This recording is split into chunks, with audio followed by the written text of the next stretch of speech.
हरे कृष्णा। सभी भक्तों का स्वागत है आज की भगवत गीता क्लास में।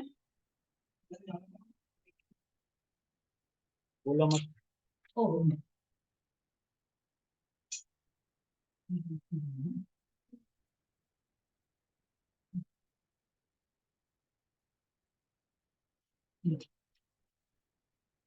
ओम अज्ञानतिमिरान्धस्य ज्ञानञ्जनशलाकया चक्षुरुन्मीलितं येन तस्मै श्रीगुरवे नमः। श्रीचैतन्यमनोभीष्टं स्थापितं येन भूतले स्वयं रूपः कदा मह्यं ददाति सत्पदान्तिकम्। वन्देऽहं श्रीगुरु श्रीयुतापदकमलं श्रीगुरून् वैष्णवांश श्रीरूपं साग्रजातं सहगण रघुनाथामृतं तं सजीवं साधुवेतं सावधूतं परिजन सहितं कृष्ण चैतन्य देवं श्री राधा कृष्ण पादान सहगण ललिता श्री विशाखान्विशांत। शिवदयाल प्रभु अपना ना म्यूट कर लो, म्यूट अपनी आवाज उधर से म्यूट कर लो। जो एक माइक का बटन छपा है ना वो क्लिक कर लो, ठीक है। साधुवेतं सावधूतं परिजन सहितं कृष्ण चैतन्य देवं श्री राधा कृष्ण पादान सहगण ललिता श्री विशाखान्विशांच। हे कृष्ण करुणा सिंधु दीन बंधु जगतपते गोपेश गोपिका कांता राधा कांता नमस्ते। तप्त कांचन गौरांगी राधे वृंदावनेश्वरी वृषभानुसुते देवी प्रणमामि हरिप्रिये। वाञ्छाकल्पतरुभ्यश्च कृपा सिन्धुभ्य एव च पतितानां पावनेभ्यो वैष्णवेभ्यो नमो नमः।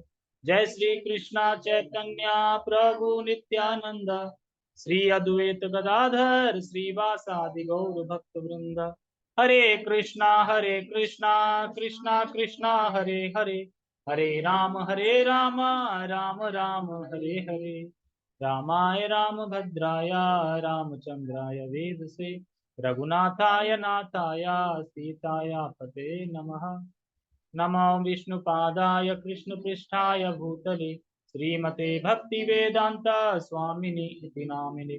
नमस्ते सारस्वते देवे गौरवाणी प्रचारिणे निर्विशेष शून्यवादी पाश्चात्य देशतारिणे। हरे कृष्णा। तो आवाज ठीक आ रही है?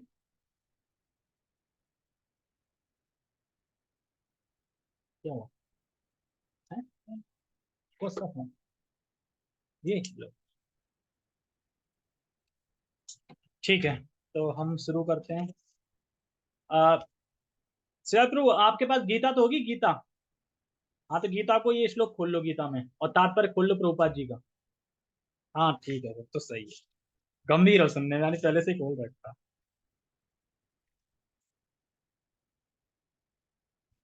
ठीक है, तो हम एक बार श्लोक का उच्चारण करेंगे और बताएंगे कि इस श्लोक की थीम क्या चल रही है। इसके बाद थीम चेंज हो जाएगी और सीधा फिर प्रभुपाद जी का तात्पर्य पढ़ेंगे। ठीक है। सर्वस्य चाहम हृदय सन्निविष्टो मत्तः स्मृति ज्ञानपो मत्तः स्मृति ज्ञानमपोहनं च वेदश्च सर्वैरहं वेद वेद्यो वेदांत कृद्वेद विदेव चाहम् सर्वस्य चाहं हृदय सन्निविष्टो मत्तः स्मृति ज्ञानमपोहनं च वेदश्च सर्वैरहं वेद वेद्यो वेदांत कृत्वेद वेद वेचाहम् सर्वस्य चाहम हृदय सन्निविष्टो, मैं सभी के हृदय में बैठा हूँ। सन्निविष्टो मतलब पास बैठा हूँ। मत्ता स्मृति, और मुझसे ही स्मृति आती है, मुझसे ही ज्ञान आता है और मुझसे ही विस्मृति है। और मुक्त करने के लिए बता रहे हैं वेदस्य सर्वेर अहम वेद वेद्यो। जो भी वेद हैं, वेदों को पढ़ने के बाद वेदों का निष्कर्ष क्या है? मुझे जानना। यानी वेदों के द्वारा मुझे ही जाना जाता है, और वेदों को लिखने वाला भी मैं हूं और वेदों को जानने वाला भी मैं हूं। मैं ही वेदों को जानता हूं, मैंने ही लिखा है वेदों को, और वेदों को पढ़ के मुझे ही जानना है। ठीक है। ये पूरा श्लोक है, ठीक है। इसका हम प्रभुपाद जी का तात्पर्य पढ़ते हैं।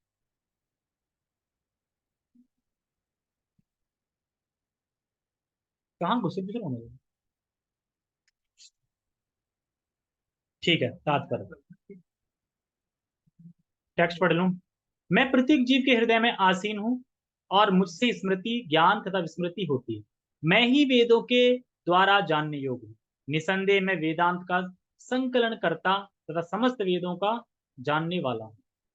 तो हमें इससे एक बात समझ में आ जाती है कि अगर हमने भगवत गीता भागवतम ये पढ़ ली है और समझ ली है, और ये समझ लिया है कि इसे पढ़ के कि कृष्ण भगवान है और उन्हीं की भक्ति करनी, उन्हीं के मंश हैं, और उन्हीं की भक्ति करके हम सुखी हो सकते हैं और भगवत धाम प्राप्त कर सकते हैं, यानी अपना घर। तो फिर वेद पढ़ने की कोई जरूरत नहीं है, क्योंकि पूरा वेद पढ़ के जिसने ये नहीं जाना कृष्ण भगवान है, निरर्थक हो गया ज्ञान उसका। लेकिन आपने गीता पढ़ के जान लिया कृष्ण भगवान है, वहीं पहुंचना है, तो आपने पूरा ज्ञान आपका सफल हो गया। ठीक है। अभी तात्पर्य प्रभुपाद जी बहुत अच्छा लिखे हैं,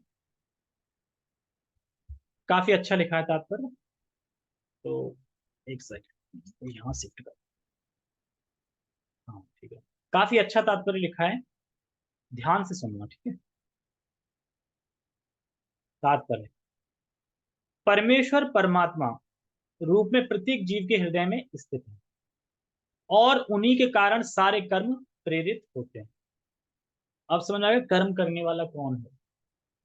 कर्म करने वाले तो हम हैं, लेकिन प्रेरित कौन कर रहा है कर्म करने के लिए, कि अब ये करो, अब ये करो, अब ये करो। कोई बोले अच्छा, किसी का खून करने अगर कोई जा रहा है तो ये कर्म करने के लिए भगवान ही प्रेरित कर रहे हैं। बिल्कुल प्रेरित कर रहे हैं। नहीं, प्रेरित तो भगवान ही कर रहे हैं। क्यों कर रहे हैं? क्योंकि ऐसा उसका संस्कार है पिछला। उसने इच्छा की, कहता है ना कि फ्री विल होती है ना हमारे पास, इच्छा। इच्छा उसने करी मुझे उसका मर्डर करना है, तो फिर भगवान प्रेरित करेंगे, ठीक है कर। और भगवान ये बता ही रखा है तुम करोगे तो फिर तुम भुगतोगे भी। मान लो कि कोई किसी का मर्डर कर दे और पुलिस की आंखों में धूल झोंक के बच जाए और बोले कि मैं बड़ा चतुर हूँ। ठीक है, वो चतुर है, लेकिन वो ये भूल गया है कि भगवान उसके हृदय में बैठे हैं जो कि पूरी पूरी रिकॉर्डिंग कर रहे हैं, और समय आने पे उसे दंड दिया जाए। तो भगवान ने तो पहले ही बता दिया ये अच्छा है ये गलत है। अब तुमने इच्छा करी गलत की, तो भगवान गलत के लिए करने लगेंगे। तुमने इच्छा करी अच्छी तो अच्छी, लेकिन भगवान ने पहले ही बता दिया गलत करोगे तो गलत भोगोगे, अच्छा करोगे तो अच्छा। जैसा जैसा करोगे वैसा वैसा भोगोगे। अब आगे देखो, आगे बताएंगे।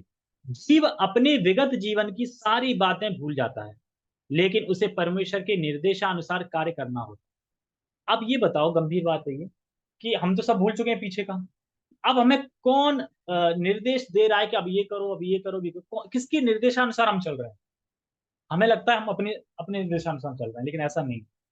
भगवान बताते जा रहे हैं अब ये कर्म करो, अब ये कर्म करो, अब ये कार्य करो, अब ये कार्य। बताते जाते हैं कि ये तुम्हारा पहले कार्य था, पेंडिंग रह गया है, अब ये करो। इसीलिए कहते हैं अगर कोई भी इच्छा बाकी है, कोई भी इच्छा बाकी है, तो इस धरती पे जन्म लेना ही पड़ेगा। किसके रूप में लेना पड़ेगा? जैसी इच्छा करिए वैसे रूप। इसीलिए हमें कभी भी कोई इच्छा नहीं रखनी चाहिए। सिर्फ भक्ति की इच्छा रख सकते हैं, कैसे हम भगवान का प्रेम प्राप्त करेंगे, बाकी कोई इच्छा नहीं रखनी चाहिए। इसके लिए आवश्यक ज्ञान तथा स्मृति उसे प्रदान की जाती है। समझ में आया? हम कर्म कैसे करें, हमें कुछ याद तो होना चाहिए, हमें ये करना है, जानकारी होनी चाहिए। तो स्मृति ज्ञान सब भगवान ही देते हैं, लेकिन वह विगत जीवन के विषय में भूलता रहता है। इस प्रकार भगवान न केवल सर्वव्यापी हैं, अपितु वे प्रत्येक हृदय में अंतर्यामी भी। इसमें मैं आगे निकल गया, इसमें साक्षी वर्ड आया था कहीं पे। हाँ यार आया था, पता है नहीं किसी। तो इसमें कह रहे हैं, मैं पढ़ा था ना कि इसके निर्देशानुसार कार्य करना होता है, जो उसके सारे कर्मों के साक्षी हैं। ये पढ़ा नहीं था कि हम छोड़ दिया था? यही तो कह रहा है, मैं ढूंढ दिया था ना, मैं कहीं और से पढ़ने लगा था। श्रीधर प्रभु ने भी मुंह से ऐसे बताया नहीं कि पीछे भी छूट गया है कुछ एक आध लाइन छूट गई, ठीक है। तो मैंने ये बताया कि सारी बातें भूल जाता है, लेकिन उसे परमेश्वर के निर्देशानुसार कार्य करना होता है। यहाँ तो पढ़ा था, फिर हमने वहां से कहाँ से स्टार्ट कर दिया था? अतः वह अपने विगत कर्मों के अनुसार कार्य करना प्रारंभ करता है इस। अच्छा, पता नहीं, चलो ठीक है।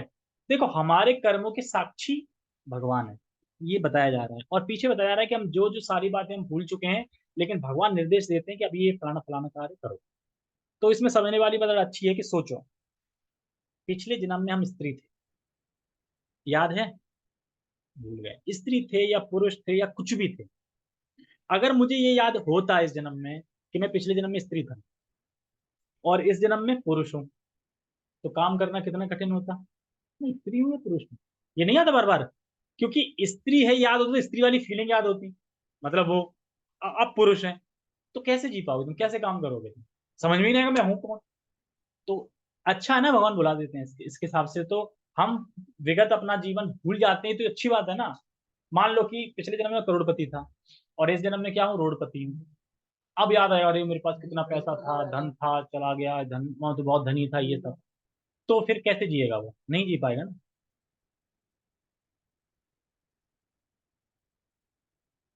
इट्स ओके, कोई बात नहीं। तो यही हमें समझना है कि हम पिछले जन्म को भूल गए हैं, ये अच्छा ही है, क्योंकि अगर हम पिछले जन्म को नहीं भूलेंगे तो हम इस जन्म में जी नहीं पाएंगे। मान लो पिछले जन्म में सुअर थे और मल खा रहे थे, अब इंसान बन गए जैसे तैसे।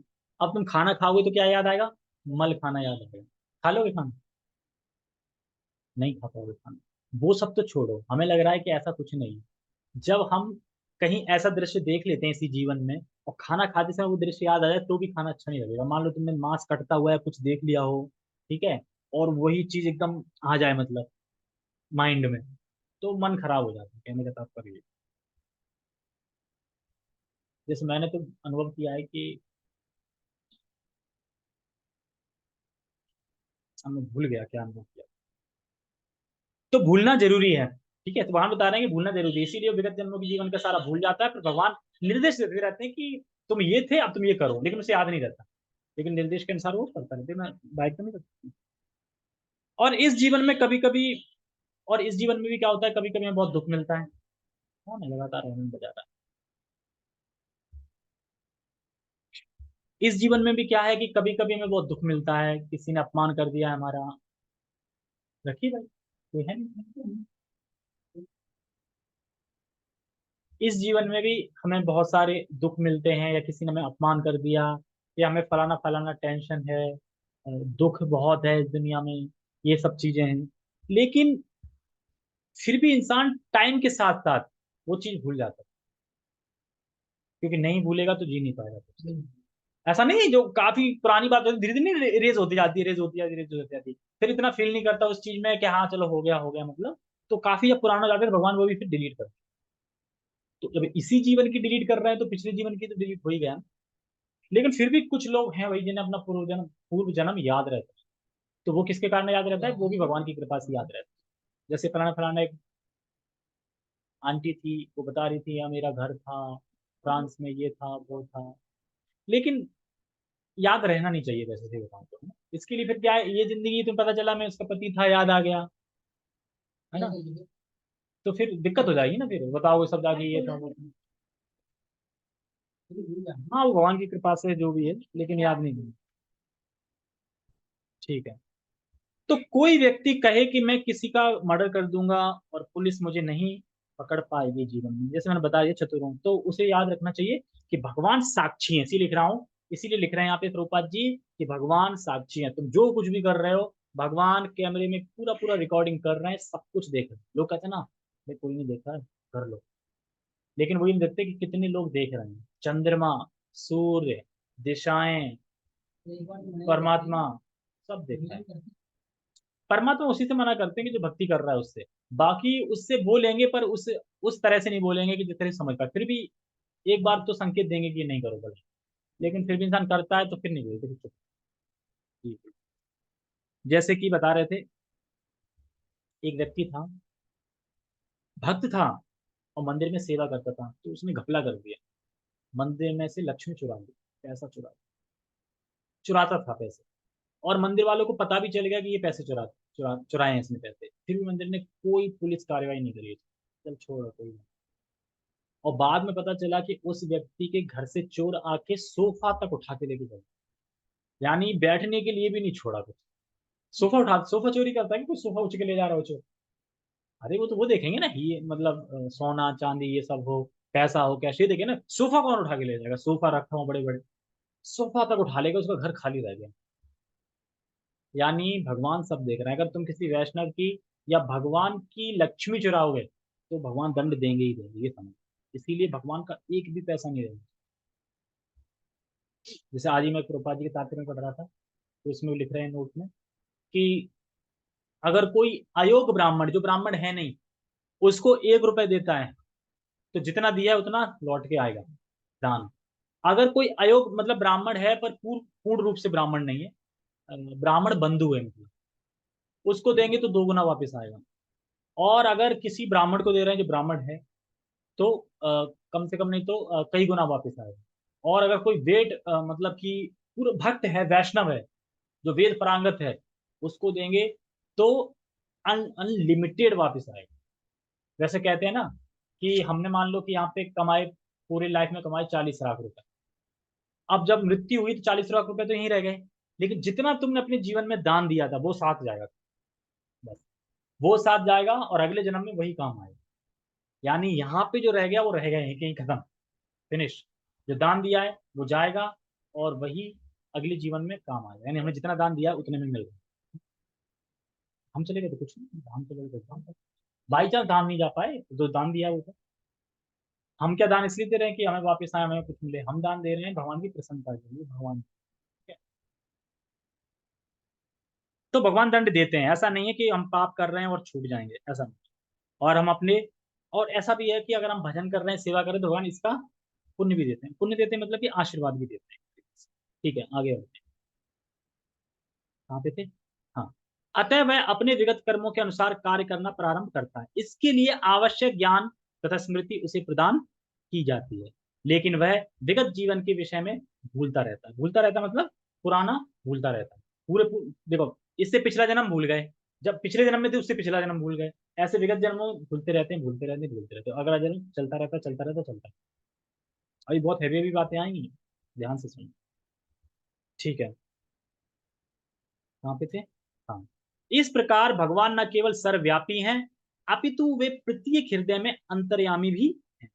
अंतर्यामी भी है मतलब ऐसा नहीं है कि हृदय में है और कुछ नियंत्रण नहीं कर रहे हैं, कुछ कर नहीं रहे हैं, ऐसा नहीं है। वह अंदर है और नियामक के रूप में बैठे हैं। यानी स्मृति देना, ज्ञान देना, विस्मृति करना, ये सब नियामक कर रहे हैं भगवान, सब कुछ कर रहे हैं।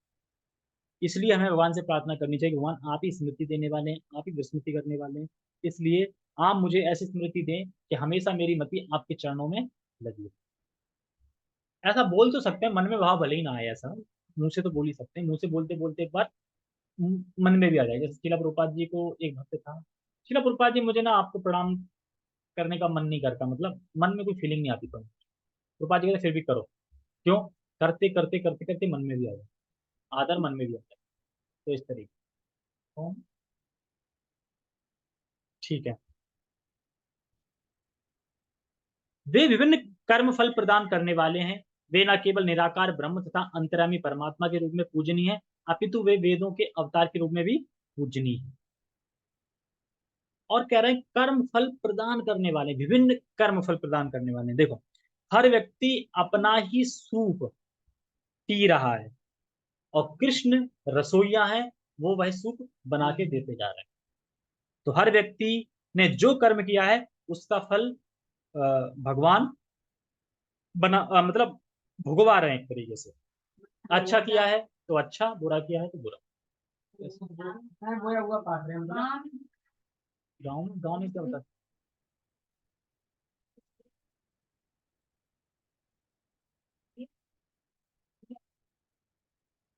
माया देवी किसके अंदर कार्य कर रहे हैं? आ गए थे, समझ में आ गया मतलब कहने का ये। इस श्लोक के हिसाब से हम क्या समझे, इस श्लोक में माया की बात तो नहीं चल रही ना, इसमें श्लोक की बात चल रही कि कृष्ण ही तो, इसमें क्या लिखा देखो इसमें, विभिन्न कर्मफल प्रदान करने वाले हैं। कौन? कृष्ण करवाने वाले हैं। तब कृष्ण के संक्षेप में बोलेंगे ना कि माया के संक्षेप में, जब माया की बात आ गई तो माया की बात तो एक ही है, भगवान करा कैसे रहे हैं? अपनी शक्ति द्वारा ही तो कर रहे हैं ना। मैंने ये नहीं बोला कि भगवान व्यक्तिगत रूप में आके यहाँ पे कर रहे हैं, भगवान अपने शक्ति के द्वारा ये सारा चीजें कर रहे हैं। तो इसीलिए कह रहे हैं कि हर व्यक्ति अपना ही।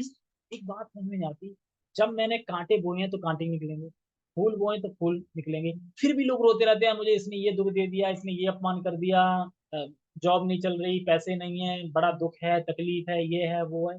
समझ में नहीं आ रहा है कि तुमने किया है वही मिल रहा है, तुम्हें अलग नहीं मिल रहा है कुछ भी। अगर ये समझ जाए इंसान तो दुख खत्म। क्योंकि वो समझेगा मुझे बुखार है, क्या कहेगा, अरे भगवान हो सकता है मैं अपने भजन से अपने पाप नहीं काट पा रहा था, आपने मुझे बीमार करके मेरे पाप कटवा रहे, तो अच्छा है बुरा है? इस तरीके से तो अच्छा है ना, बुखार आया मेरे पाप कट रहे हैं।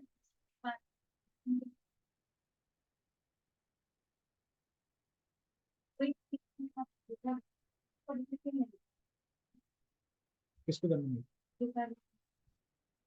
अभी अब तुम्हारा, तुम्हारे सवाल में ही तुम्हारा आंसर है, ढूंढ लो। तुमने बोला कर्मों के फल सबको मिल रहे हैं, हाँ, फिर दंड किसको मिल रहा है?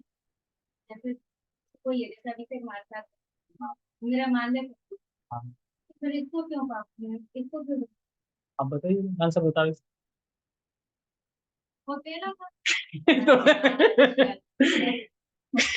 बिल्कुल इजी, समझ में नहीं आ रहा भाई, वो उसका कर्म है ना कि उसे मिल रहा है, तो वो तुम्हारा कर्म है, तो वो तो निमित्त बने ना तुम एक दूसरे के दुख देने के।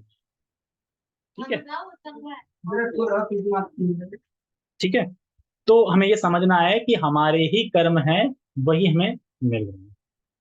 इसीलिए हमने ये सुन लिया, प्रभुपाद जी बोल रहे हैं सुन लिया हमने, भगवान बोल रहे हैं, तो अब हमें कौन से कर्म करने चाहिए?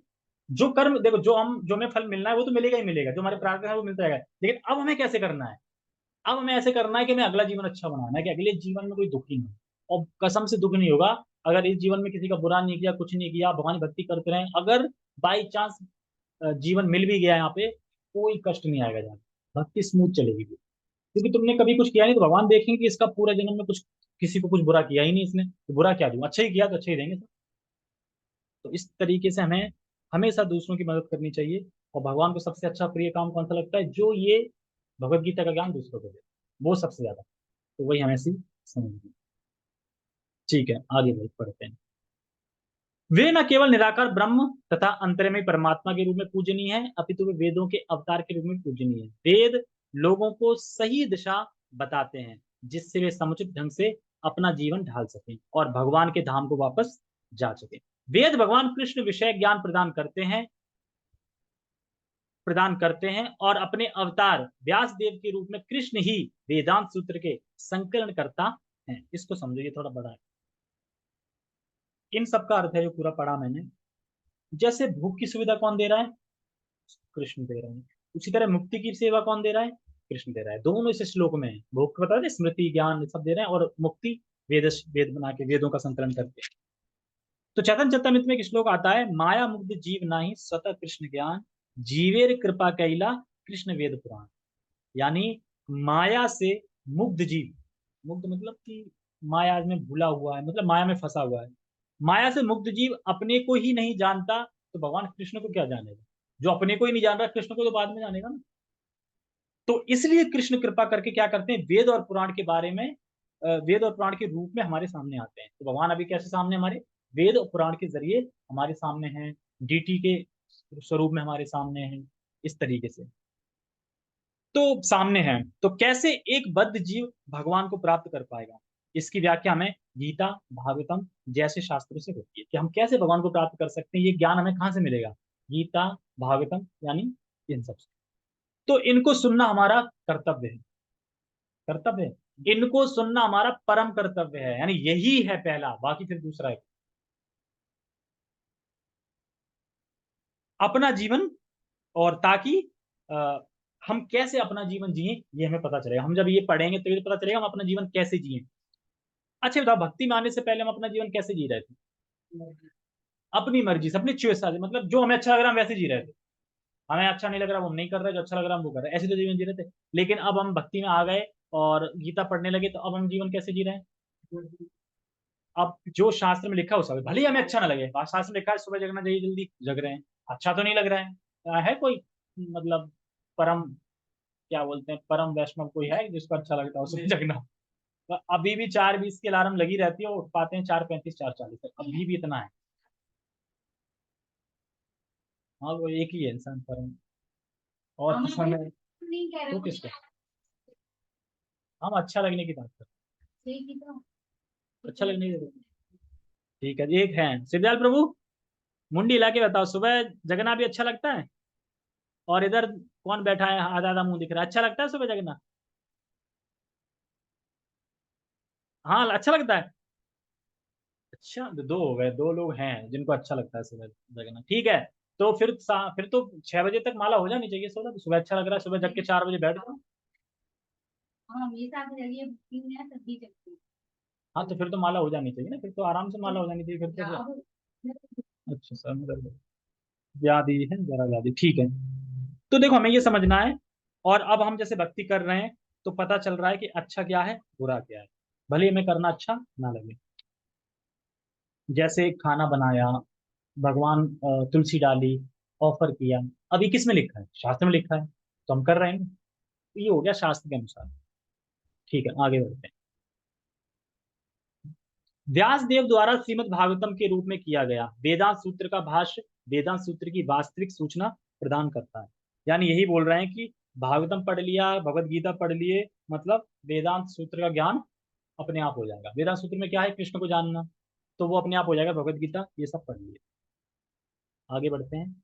भगवान इतने पूर्ण है कि बद्ध जीवों के उद्धार हेतु वे उसके अने उसके अन्न के प्रदाता एवं पाचक हैं। ये तो कल के श्लोक में बताया था ना।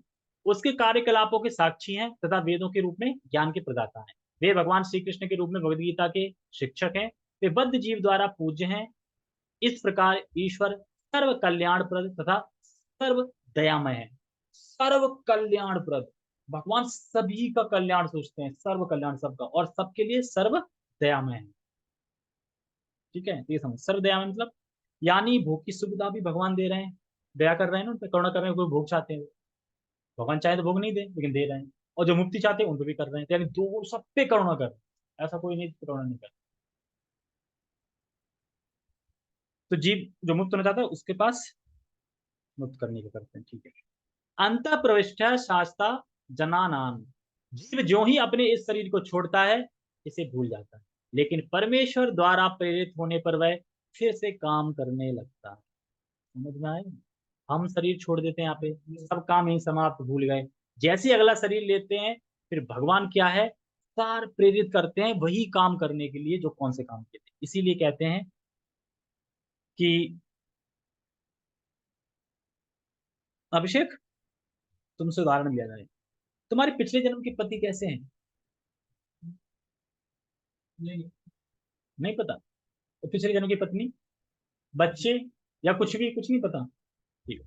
और बच्चे थे, तो ये क्यों कह रहे हैं? देखे, पिछले जन्म में हमारे पति, पत्नी, बच्चे सब थे। अगर ब्रह्मचारी ना रहेंगे तो, अगर ब्रह्मचारी होते तो आज ये नहीं होते, तो ऊपर के लेवल पे होते ना, तो सन्यासी के लेवल पे।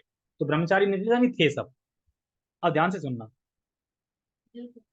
और उस जीवन, क्या मनुष्य ही होंगे ये भी पक्का है, क्योंकि डायरेक्ट अगर डायरेक्ट जानवर से ये बनते तो कृष्ण को समझ ही नहीं पाते अभी तक। तो अभी तक तो जाने कहाँ कहाँ निराकार में घूम रहे होते, जाने कहाँ कर्म कांड में घूम रहे होते अभी तो। मेरा कहने का तात्पर्य ये है कि उस जीवन में क्या हम पूरी तरह ऑब्जर्व नहीं थे कि ये मेरी पत्नी है, ये मेरे बच्चे हैं, मुझे ये करना है, मुझे वो करना है, मैं ये हूँ, नहीं थे? जैसे अभी हैं, इस जीवन में है, ऑब्जर्व है ना पूरे, ऐसे उस जीवन में ऑब्जर्व होंगे। लेकिन मरने के बाद हम वो भूल गए, सब वो खत्म, अब इसमें ऑब्जर्व हो गए। यानी फिर क्या वैल्यू है? उसमें एब्जॉर्ब थे पहले, अब इसमें हो गए, अगले में फिर इसमें भूल जाओगे, उसमें एब्जॉर्ब हो जाओगे। और ये सब तो चल रहे हैं, तुम्हारी पीढ़ी तो चली रही होगी ना। हो सकता है तुम्हारा बच्चा तुम्हारी जितना उम्र का हो भी, छोटे में, क्या पता, क्या ज्यादा पुरानी बात नहीं है। 1 साल में जन्म मिल जाता है दूसरा, सारे वो क्रियाक्रम होके वहां पे यमराज के वहां जा जाके जनरली, सामान्यता। अरे नरक में कितना भोगना पड़ता है? सामान्यता बोल रहे हैं, सबको थोड़ी भोगना पड़ता है। जो रजोगुणी होते हैं वो तो फिर थोड़ा भोग भाग के आ जाते हैं।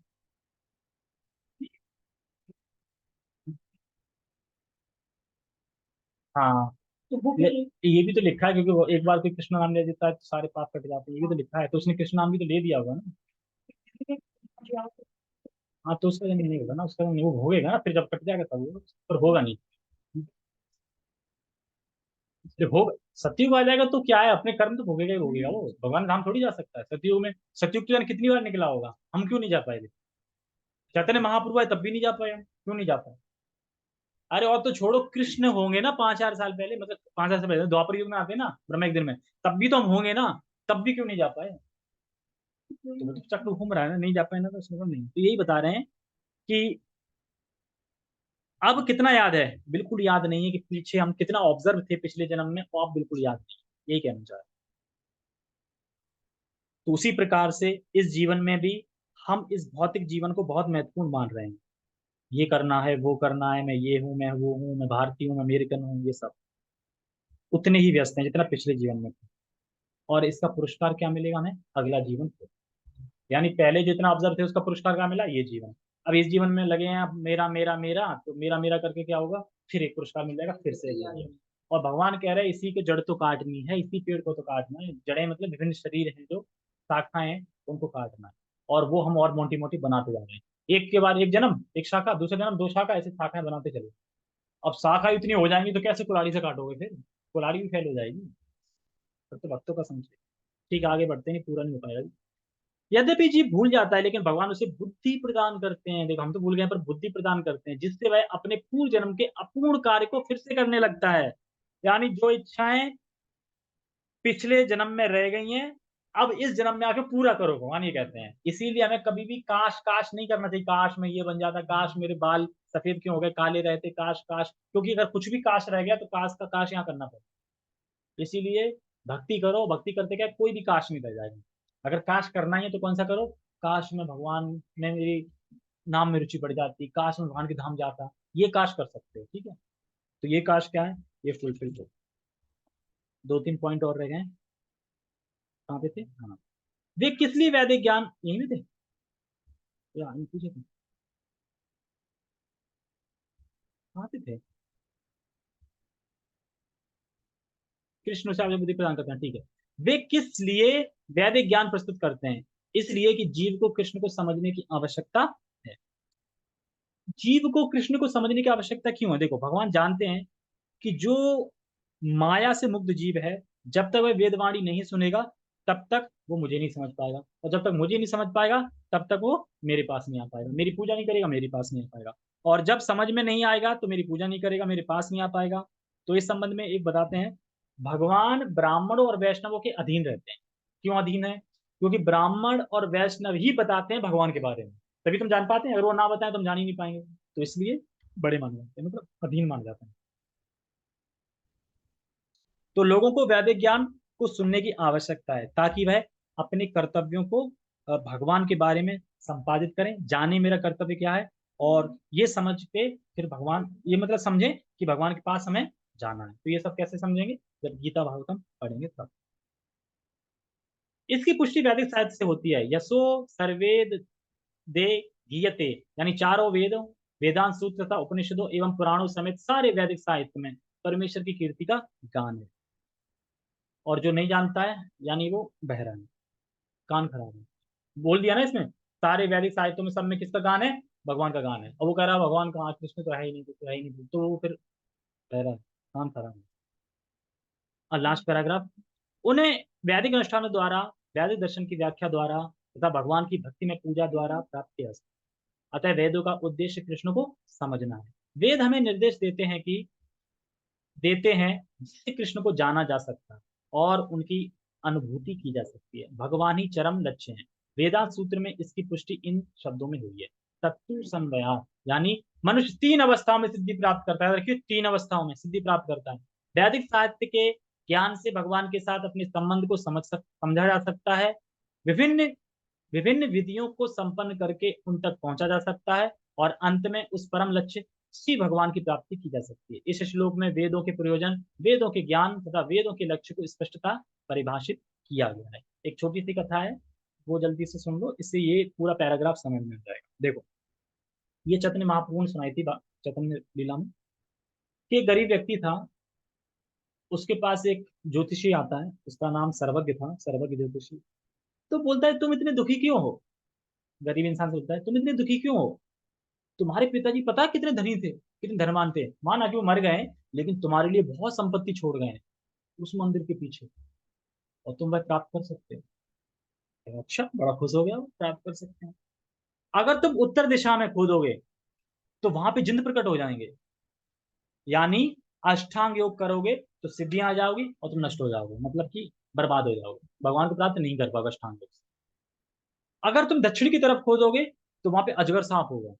अजगर सांप को कंपेयर किया है निर्विशेष की धारणा, भगवान निराकार है और उसी में मिल जाएंगे, ये सब धारणा। तो तुम अपने अस्तित्व को ही खत्म कर दोगे। तो भगवान को प्राप्त नहीं कर पाओगे। तीसरी तरफ खोदोगे यानी पश्चिम दिशा में खोदोगे तो वहां पे बर्रैया है, मधुमक्खी, वो है कर्मकांड। कर्मकांड करोगे तो भी भगवान को प्राप्त नहीं कर पाओगे। तो ये तीन रास्ते बताए गए हैं सिद्धियों के, कि अगर ये तीनों रास्ते पे करोगे तो भगवान की प्राप्ति नहीं कर सकते, भटक जाओगे, हो जाओगे। तो इसमें बता रहे हैं कि तो केवल सुन लेने मात्र से कि मेरे पिता धनी है,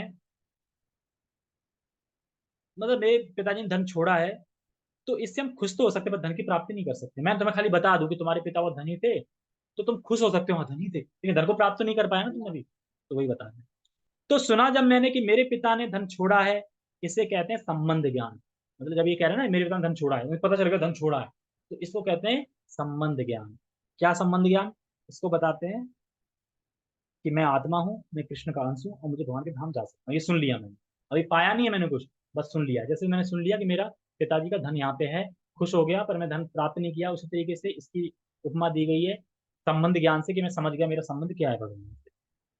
अब यह संबंध ज्ञान तो केवल सुनने से नहीं पहुंचेंगे, केवल खुशी होगी। संबंध ज्ञान पता चल गया, पहुंचे है नहीं भगवान के पास, लेकिन खुशी होगी, हाँ पता तो चल गया मैं कौन हूं। तो कह रहा है तो तुम फिर पूर्व दिशा में खोदो तो तुम्हें धन मिल जाएगा। पूर्व दिशा में खोदो धन मिल जाएगा। पूर्व दिशा मतलब यानी ये मार्ग है भगवान कृष्ण का मार्ग, यानी भगवान कृष्ण की सेवा। इसमें कोई तपस्या नहीं है, अष्टांग योग में तपस्या है, कर्मकांड में तपस्या, निर्विष्टवादी में तपस्या है, सम में तपस्या है, इसमें कोई तपस्या नहीं है। तो ये हो गया अविदेय, यानी जो आपने संबंध सुना कि उस धन को प्राप्त करके क्या करना है, उसको अविदेय कहते हैं। कि तुमने सुन लिया कि धन प्राप्त करके करना क्या है, धन प्राप्त करके क्या करना है, उस धन को प्राप्त करके फिर उस धन से भगवान के पास जाना, मतलब समझाने के लिए है कि पता चल गया मैं कृष्ण का अंश हूँ, तो फिर क्या करना है, कृष्ण को प्राप्त करना है। इसको अविदेय संबंध, अविदेय बोलते हैं। और और इस भक्ति के द्वारा क्या प्राप्त करना है, भगवान कृष्ण मान के, क्योंकि हमने जो पूर्व दिशा में खोजा वहां पे कृष्ण की भक्ति मिल गई, तो उस भक्ति से हम क्या प्राप्त करेंगे, भगवान कृष्ण का प्रेम प्राप्त करेंगे। तो ये वेदों का प्रयोजन है। तो जीव अपने संबंध को समझे कि भगवान से, कि मैं कृष्ण का हूं, भारतीय अमेरिकन नहीं हूं, और भगवान के चरणों की उद्देश्य की प्राप्ति करने के लिए, भगवान के चरणों की प्राप्ति करने के लिए भक्ति रूपी अविद्या को स्वीकार करें। यानी धन बता दिया, संबंध पता चल गया, अब पूर्व दिशा में खोदा, भक्ति मिल गई, और उस भक्ति को समझे अविद्या को, और भगवान के संबंध को जाने और भगवान को प्राप्त करें। तो ये सब भगवान की वेद भागवत के द्वारा समझते हैं, जिसके द्वारा जीव मुक्त हो। ठीक है, ये सब बताया है। और अब जो श्लोक आएगा उसकी थीम चेंज होगी, कि बता तो दिया कि वेदों को द्वारा मुझे ही जाना जाना है, पर वेद का ज्ञान है क्या, ये तीन श्लोकों में आएगा। पूरे वेद का ज्ञान तीन श्लोकों में बताएंगे। ठीक है, हरे कृष्णा। जगत गुरु शील प्रभुपाद की जय, श्रीमद भगवद गीता की जय, निताय निताय गौर प्रेमानंद। ओ वाह, आयुष कृष्ण दास, थैंक यू प्रभु जी आने के लिए। और आपने प्रोफाइल ऑफ कर रखी है, कोई बात नहीं, चलेगा। ठीक है, हरे कृष्णा। अच्छा लगे तो आप आ सकते हैं दीदी। जगत गुरु शील प्रभुपाद की जय, श्रीमद भगवद गीता की जय, निताय निताय गौर प्रेमानंदे। हरे कृष्ण। ठीक है।